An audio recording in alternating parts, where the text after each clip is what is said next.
Al-Muhim, le prophète, alayhi salatu wassalam, qu'est-ce qu'il a fait? Il a continué à faire la da'wah et il a réussi dans sa da'wah. Même s'ils ont parlé derrière lui, même s'ils l'ont critiqué, même s'ils l'ont insulté, le prophète, alayhi salatu wassalam, a continué à faire la da'wah. Et le prophète, bi'idhnillah wa bitawfiqillah, avec l'aide d'Allah azza wa jal, avec la grâce d'Allah subhanahu wa ta'ala, il a su, subhanallah, faire parvenir le message d'Allah subhanahu wa ta'ala. Et il y a eu des gens qui venaient de loin et qui, malgré qu'ils avaient entendu de mauvaises choses à propos du prophète Mohammed alayhi salatu wassalam, qu'est-ce qu'ils ont voulu faire? Ils ont voulu quand même, malgré cela, voir le prophète, rencontrer le prophète pour discuter avec le prophète alayhi salatu wassalam. Et pendant cette période, justement, puisque c'est la période du pèlerinage, il y a eu des personnes qui étaient venues à la Mecque pour le pèlerinage, qui ont accepté l'islam. Parmi ceux-là, on a Dhimad al-Azdi. Dhimad, avec un Dad au début et avec un Dal à la fin. Dhimad al-Azdi, de la tribu de Azd. Azd Shanu'a. Al-Muhim, Dhimad, ya ikhwa, il est arrivé à la Mecque. Et il avait entendu toutes les accusations et les paroles et les critiques de Quraysh à propos du prophète Mohammed alayhi salatu wassalam. Alors, il s'était dit en lui-même, innahu musabun bil junun. Grande probabilité qu'il s'est fait toucher par quoi? Par la folie. Il est fou. Dhimad al-Azdi, lorsqu'il a entendu les quelques paroles, les accusations, les insultes des mouchriquines envers le prophète, qu'est-ce qu'il s'est dit? Il s'est dit, grande probabilité, il s'est fait toucher par la folie. Alors, Dhimad, qui fait partie de la tribu de Azd Shanu'a, à la base, kana yu'alij al-junun. Lui, à la base, il était comme un médecin qui soignait justement la maladie de la folie. Alors, lorsqu'il a entendu les paroles des Arabes, il s'est dit, law anni ra'aytu hadha ar-rajul, la'alla Allah yushfihi ala yadayya. Je devrais peut-être rencontrer cet homme. Peut-être qu'Allah va le guérir par mon intermédiaire. Regardez, Dhimad al-Azdi, il veut rencontrer le prophète alayhi salatu wassalam en croyant qu'il est fou et en croyant qu'il va le soigner. Alors, il cherche après lui, il le rencontre. Il lui dit, ya Muhammad, inni arqi min hadha ar-rih. Ya Muhammad, je fais la ruqyah, je soigne de cette maladie. Wa inna Allah yashfi ala yadayya man sha. Et Allah guérit par ma cause qui il veut. Regardez, c'est un mouchrik, à cette époque-là, c'est un mouchrik, mais il dit Allah guérit par ma cause qui il veut. Donc il remet la guérison à qui? À Allah Azza wa Jal. Dhimad al-Azdi, à cette époque-là, à ce moment-là, il n'est pas encore musulman. Il n'a pas encore cru en Allah Azza wa Jal. Il est mushrik. Malgré cela, qu'est-ce qu'il dit? Il dit Allah Azza wa Jal, c'est lui qui guérit. Aujourd'hui, les mushrikoun, même cette croyance qui est connue dans la religion de l'islam par nécessité, ils ne l'ont même pas. Même cette croyance, qu'est-ce qu'ils l'ont fait? Ils l'ont négligée. Ils l'ont oublié. Subhanallah. Alors, il lui dit, Fahallaka, est-ce que tu voudrais que j'intervienne pour toi? Que je te soigne? Que je regarde ce que tu as? Alors le prophète, alayhi salatu wassalam, le regarde.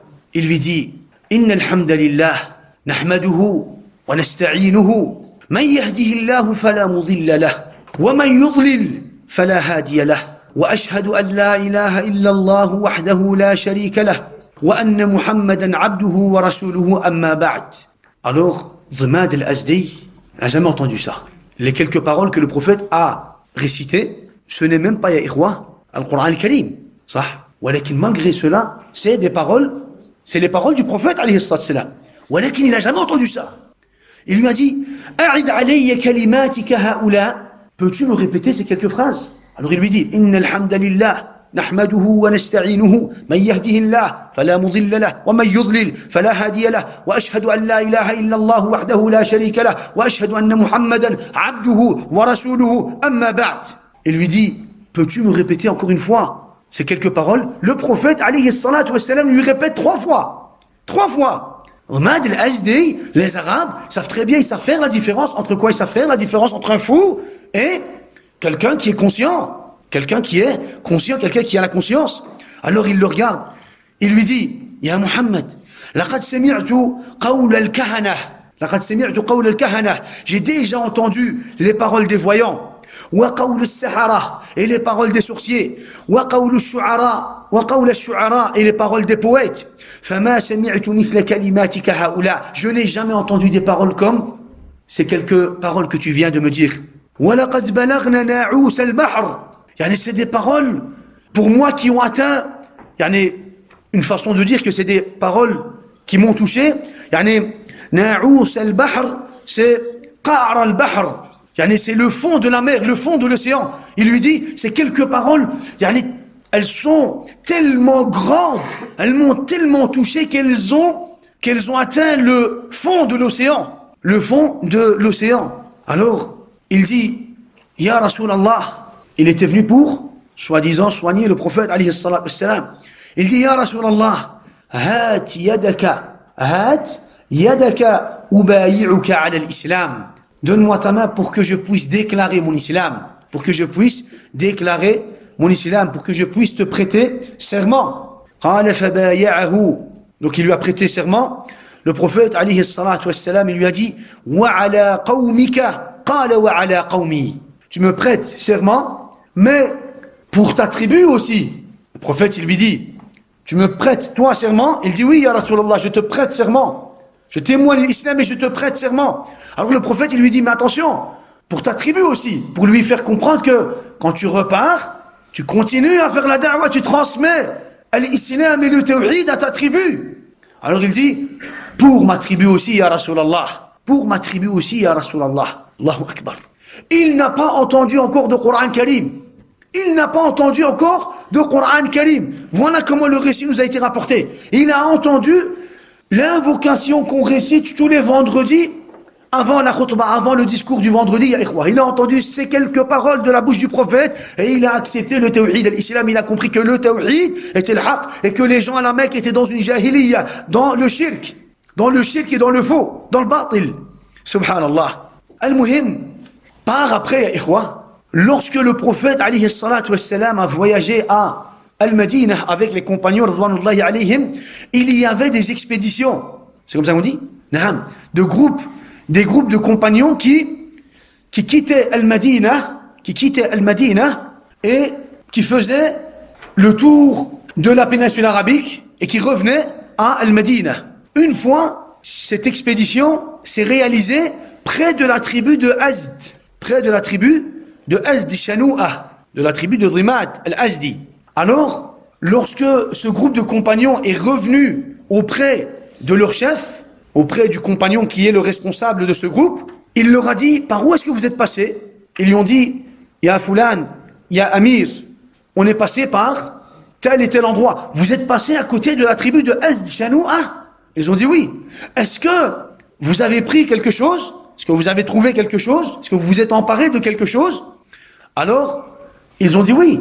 Mitharatun, c'est un objet qu'on utilise pour se laver, pour se purifier. Mithara. C'est pour ça que le prophète, qu'est-ce qu'il dit à propos de siwak? Wa siwak, matharatun lil fami. Mathara. Il dit mithara. Mathara, c'est la pureté, et mithara, c'est l'objet de la pureté, pour se purifier, pour se laver. Alors ils ont dit, on a trouvé un objet pour se purifier. Mithara. Alors, leur émir, le compagnon responsable de ce groupe, leur a dit,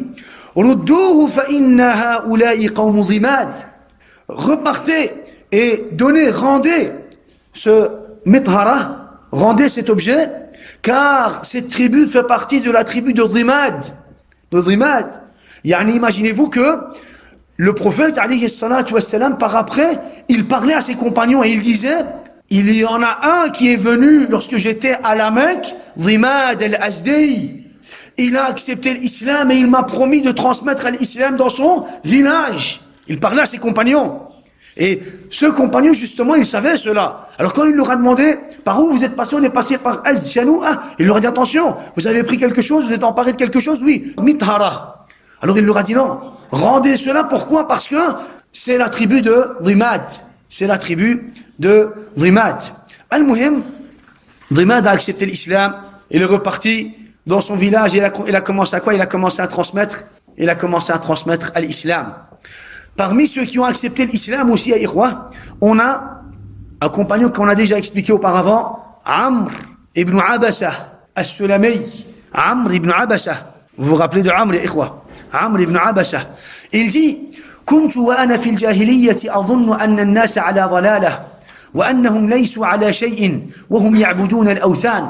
Il dit, pendant que j'étais dans la jahiliya, Amr ibn Abbas, il dit, pendant que j'étais encore dans la jahiliya, je savais que les gens étaient dans un égarement évident. Pendant la jahiliya, il n'y a pas encore de prophète, ni de Coran, ni de sunnah, ni de message, ni de révélation. Il dit, pendant que j'étais encore dans la jahiliya, je savais que les gens étaient dans un égarement évident.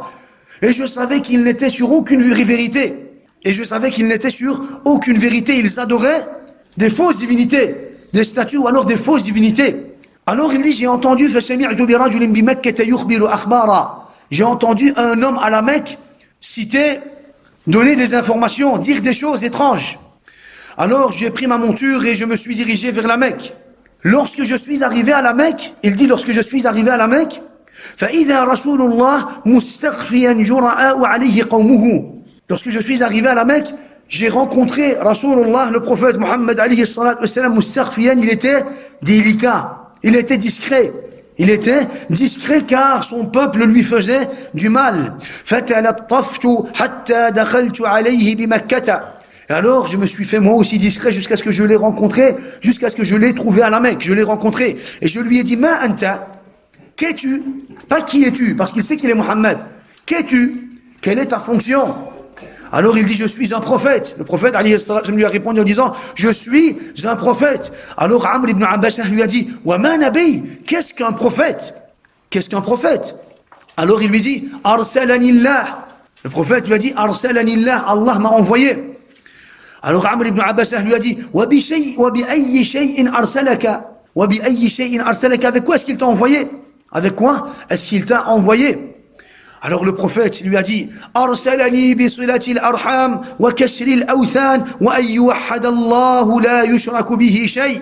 Il m'a envoyé pour entretenir les liens de famille, pour casser les statues, pour casser, détruire les statues, les tawarit, et pour unifier Allah, pour adorer Allah avec son tawhid sans lui donner d'associé.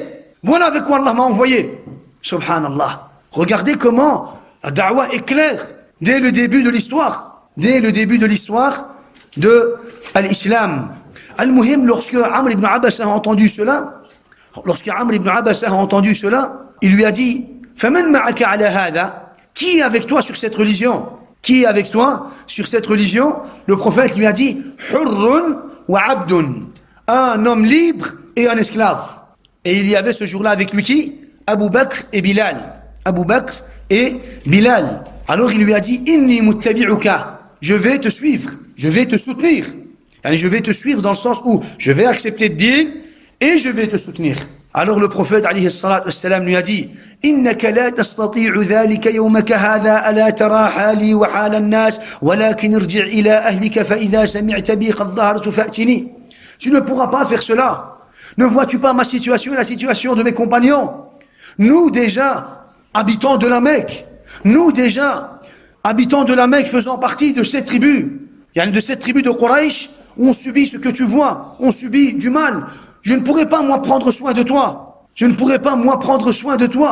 Déjà que je ne sais pas prendre soin de mes compagnons, donc repars dans ton village, Bani Sulaym, et lorsque tu entendras qu'Allah Azza wa Jal nous a donné la force, lorsque tu entendras qu'on sera nous en position de force, tu viendras à ce moment-là me rejoindre.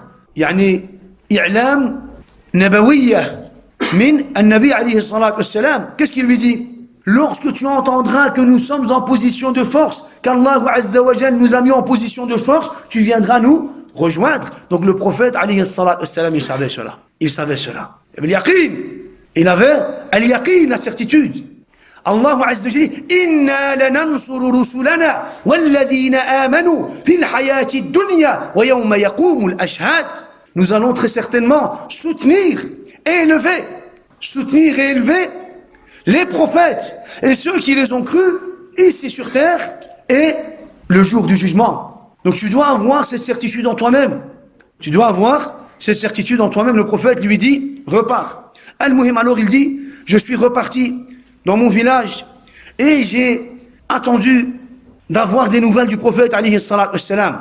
Al-Muhim, le prophète, alayhi salatu wassalam, était parti à Al-Madina. Et moi, à chaque fois qu'il y avait des voyageurs, des gens qui passaient par Bani Sulaym, je leur demandais, avez-vous des nouvelles de cet homme dont on entend parler à la Mecque, avez-vous des nouvelles?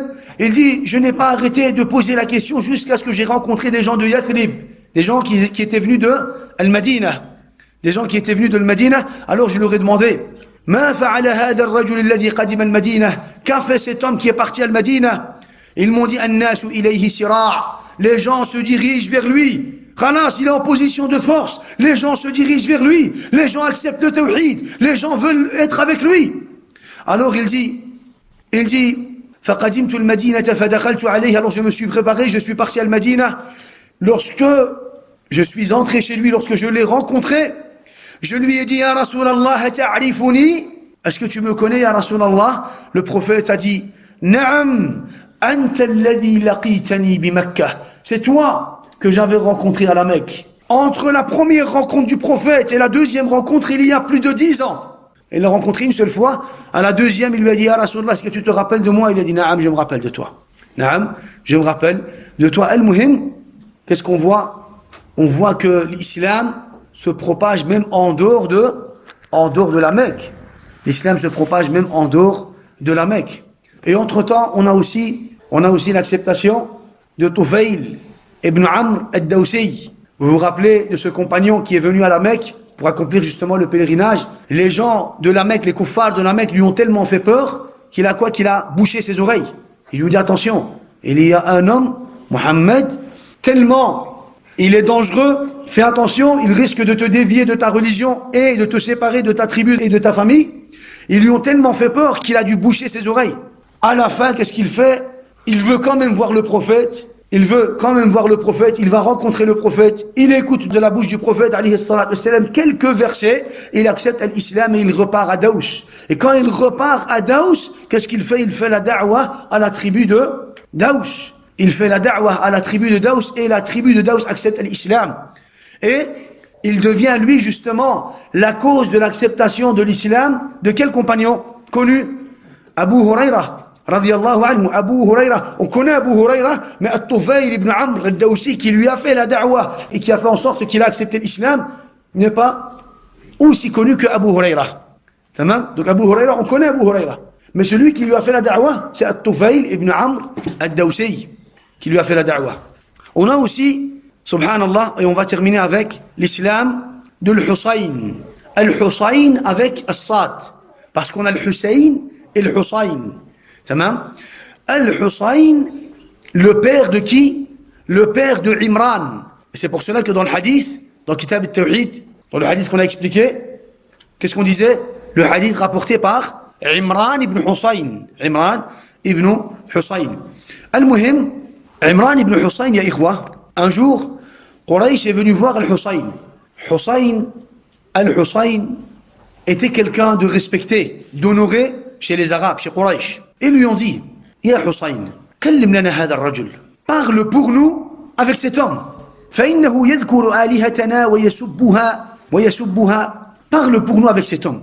Parce qu'il critique, parce qu'il parle de nos divinités. Il critique nos divinités, il les insulte. Il dit La ilaha illallah. Il dit La ilaha illallah. Alors, فجاءوا معه حتى جلسوا قريبا من باب النبي عليه الصلاة والسلام. Alors, de chez Al-Hussein, ils se sont tous dirigés vers la maison du prophète alayhi salatu wassalam. Arrivé devant la maison du prophète alayhi salatu wassalam, Al-Hussein est entré chez le prophète et Quraysh s'est installé près de la maison du prophète alayhi salatu wassalam. Ils attendent que le Hussein discute avec le prophète et qu'il revienne avec justement de bonnes nouvelles. Al-Muhim, lorsque Al-Hussein est entré chez le prophète alayhi salatu wassalam, le prophète alayhi salatu wassalam a dit Awsi'u lish-shaykh. Awsi'u lish-shaykh. Al-shaykh, c'est un terme qu'on utilise aussi pour une personne âgée. Awsi'u, donnez-lui la place. Donnez-lui la place pour qu'il puisse s'installer. Wa Imran wa ashabuhu mutawafirun. Son fils, Imran, est présent. Le fils de Hussein, Imran, est déjà musulman. Et il est présent dans l'assise avec le prophète, alayhi salatu wassalam, et d'autres compagnons. Le prophète était en train de faire un dars avec ses compagnons lorsque le Hussein est arrivé. Alors, فقال حسين, الحسين a dit au prophète, alayhi الصلاة والسلام, يا محمد, ما هذا الذي بلغنا عنك? J'entends des choses sur toi. Est-ce vrai? أنك تشتم آلهتنا وتذكرها. J'entends que tu insultes apparemment nos divinités. J'entends que tu insultes nos divinités, que tu les critiques. وقد كان أبوك حصينة وخيرا. Pourtant ton père était quelqu'un de bien. Regardez. Pourtant, ya Mohammed, ton père était quelqu'un de bien. Quelqu'un, حصينة, ça veut dire quoi? Quelqu'un qui ne critiquait pas les ancêtres. Sauf. Directement, il lui rappelle son père et les ancêtres. Il lui dit, j'ai entendu que tu parlais de nos divinités, de notre religion, que tu nous critiquais, que tu critiquais nos divinités. Pourtant, ton père était quelqu'un de bien, quelqu'un qui ne critiquait pas justement les ancêtres. Alors, le prophète, alayhi salatu wassalam, lui dit, Ya Hussein, inna abi wa abaka fin nar. Ya Hussein, mon père et ton père, ils sont tous les deux en enfer. Parce qu'il veut quoi? Al-Hussein, il veut lui rappeler son père pour lui dire, attention, la religion dont tu critiques, c'est la religion de ton père et de tes ancêtres. Alors le prophète Mohammed, alayhi sallam, pour lui montrer que dans l'islam, dans le din, il n'y a pas de place au sentiment, mon père, mon grand-père, ma famille, il n'y a pas de place au sentiment. Il lui dit, Ya Hussein, je sais que mon père n'était pas sur le tawhid, sur la religion du tawhid, sur la ilaha illallah, haqqan wa sidqan. Je sais très bien cela, je sais très bien qu'il ne s'est pas désavoué du shirk et des mouchriquins et des tawarid. Mais n'oublie pas que ton père et mon père sont en enfer. Il n'y a pas de sentiment, n'essaye pas de m'avoir avec moi, avec les sentiments dans l'islam. Moi je crois, j'ai cette croyance, j'ai en moi-même cette aqida que mon père et ton père sont en enfer parce qu'ils étaient tous les deux sur la religion du shirk. Alors, Hussein, choqué, il ne sait même plus quoi dire. Alors, le prophète, alayhi salatu wassalam, lui dit, Ya Hussein, kam ta'budu min ilah? Combien de divinités adores-tu? Ya Hussein, combien de divinités adores-tu? Alors, Al-Hussein dit au prophète, alayhi salatu wassalam, répond en disant, Sab'an fil ardi wa wahidan fis sama. Sab'an fil ardi wa wahidan fis sama. J'adore 7 divinités sur terre et un dans le ciel. Il adore en réalité Allah Azza wa Jal, mais il passe par quoi? Il passe par 7 intermédiaires. 7 intermédiaires des fausses divinités par lesquelles il passe justement pour adorer Allah Azza wa Jal. Alors, le prophète alayhi salatu wassalam lui dit, فَإِذَا أَصَابَكَ الضُّرُّ مَنْ تَدْعُو? Lorsqu'un mal te touche, qui tu invoques? Qui est-ce que tu invoques quand un mal te touche? Alors, Al-Hussein dit, Alladhi fis sama, celui qui est dans les cieux. Celui qui est dans les cieux. فَإِذَا هَلَكَ الْمَالُ مَنْ تَدْعُو? Lorsque tu perds des biens, lorsque le mal, à cette époque-là, c'est souvent utilisé pour les bêtes. Lorsque tu perds de tes bêtes à cause de la sécheresse et tout ce qui suit, qui est-ce que tu invoques? Alors il dit, Alladhi fis sama, celui qui est dans les cieux. Allah Azza wa Jal. Alors le prophète lui dit, فَيَسْتَجِيبُ لَكَ وَحْدَهُ وَتُشْرِكُهُمْ مَعَهُ فَيَسْتَجِيبُ لَكَ وَحْدَهُ وَتُشْرِكُهُمْ مَعَهُ. Lui seul répond à tes invocations et après cela tu arrives quand même à associer ces 7 divinités à Allah Azza wa Jal. Pourtant c'est lui qui exauce, c'est lui qui accepte tes invocations. Tu invoques Allah Azza wa Jal, donc c'est lui seul qui exauce tes invocations. Et comment après cela tu arrives encore à associer ces 7 divinités à Allah subhanahu wa ta'ala? Araditahu fi shukri am takhafu an yughlaba alayka? Ça voudrait dire que, est-ce que tu as peur? Le prophète alayhi salatu wassalam lui dit, est-ce que tu as peur? Est-ce que tu as peur que celui qui est dans les cieux se fasse vaincre par les 7 qui sont sur terre et donc tu veux quand même garder un lien des deux côtés? Est-ce que tu as peur que celui qui est dans les cieux se fasse vaincre par les 7 qui sont sur terre? Tu penses que les 7 qui sont sur terre vont pouvoir vaincre celui qui est dans le ciel, Allah Azza wa Jal, et donc tu veux garder un lien des deux côtés? Ou alors, est-ce que celui qui est dans le ciel, tu le gardes, tu l'adores seulement pour le remercier et que les autres, tu leur donnes d'autres adorations? C'est quoi Pourquoi est-ce que tu fais cela? Alors, Al-Hussein répond au prophète alayhi salatu wassalam en disant Wala wahidatan min hatayni, ni cela, ni cela. Aucun des deux avis que tu viens de citer. Ni j'ai peur que ces sept envahissent les cieux, et ni j'ai donné le remerciement à Allah et d'autres adorations à ces autres divinités qui sont sur terre. Alors il lui dit, en aucun cas, jamais je ne dirai une chose pareille. Al-Hussein, il est encore mushrik. Il dit, jamais je ne dirai une chose pareille. Genre faire ressembler les sept divinités à Allah Azza wa Jal, ou les mettre au même niveau qu'Allah subhanahu wa ta'ala. Il dit, jamais je dirai une chose pareille. Alors le prophète lui dit, Ya Hussein, aslim taslam. Ya Hussein, accepte l'islam. Accepte l'islam, le tawhid, et tu seras sauvé. Accepte l'islam, tu seras sauvé. Alors Al-Hussein dit, Inna li qawman wa ashiratan famadha aqul. J'ai une tribu derrière moi, un peuple, une tribu, une grande famille. Qu'est-ce que je vais leur dire? Qu'est-ce que je vais leur dire? Alors, le prophète alayhi salatu wassalam dit, Ya Hussein, dis pour toi, Allahumma astahdika li arshadi amri, wa zidni ilman yanfa'uni. Ya Hussein, dis, Allahumma, je te demande la guidance dans la meilleure des choses qui me concernent, et je te demande d'augmenter ma science, de me donner une science qui va être utile pour moi.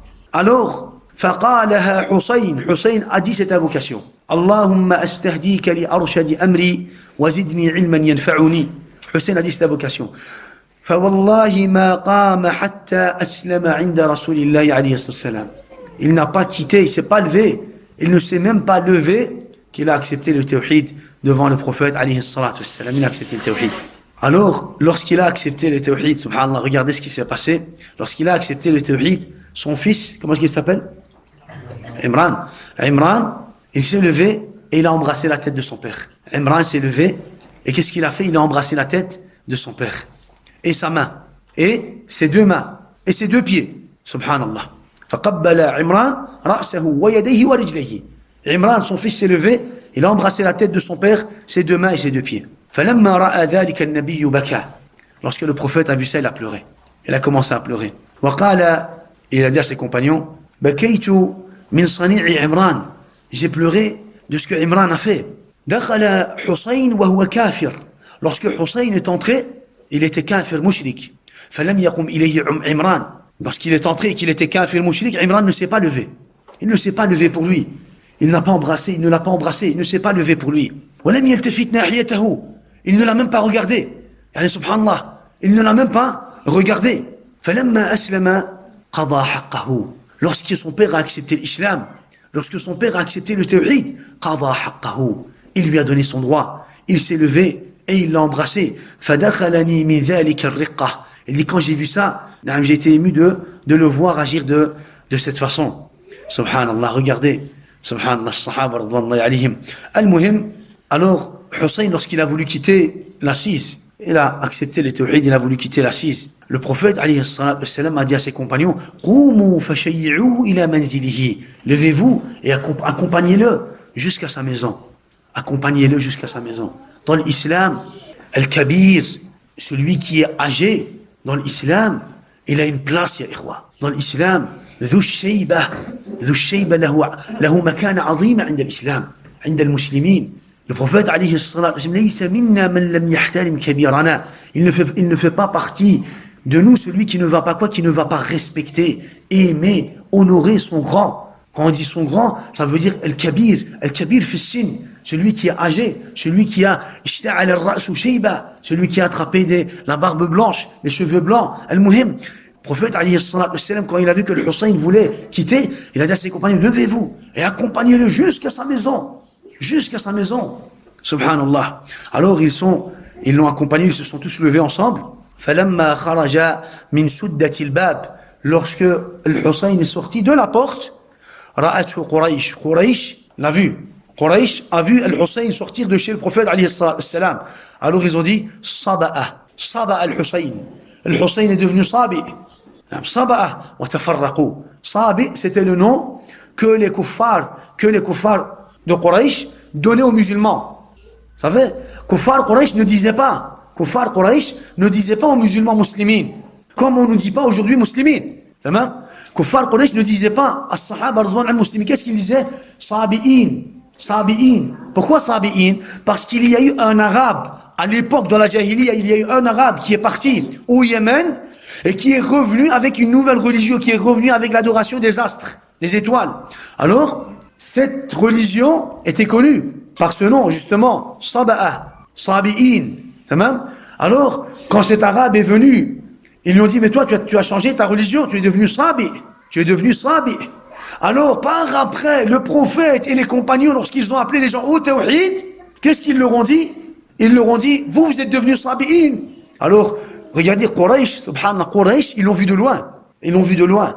Ils ont dit, Saba al-Hussein. Hussein est devenu Sabi. Il a changé de religion. Il a suivi Mohammed. On l'a envoyé pour discuter pour nous. Et il est ressorti de là, musulman.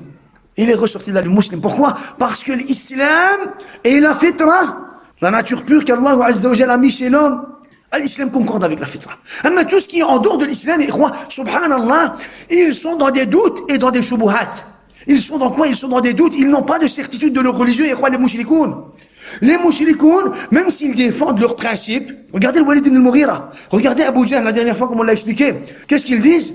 Ils disent, on sait très bien que ce que Mohammed dit est une vérité. Et la vérité. Et qu'est-ce qu'ils font? Ils se sont abstenus d'accepter cette vérité. Ils sont eux-mêmes dans le doute, dans leur croyance. Et les mouchlikoun, même s'ils défendent leur religion, leur croyance, mais vous devez faire cela, voilà tel argument, voilà comment vous devez faire. Dans leur religion, ils sont dans le doute. Ils sont dans le doute.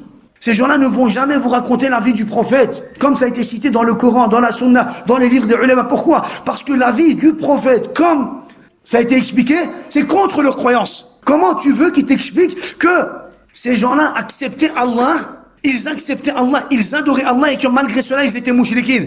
Comment veux-tu qu'il t'explique cela? Parce que lui-même, il est dans cette situation. Lui-même, il adore Allah. Lui-même, il connaît Allah, l'existence. Il accepte l'existence de Allah, mais lui-même, qu'est-ce qu'il fait? Il donne des droits d'Allah à autre qu'Allah. Lui-même, il donne des adorations qu'il ne doit appliquer que pour Allah, pour autre qu'Allah, il ne peut pas t'expliquer cela.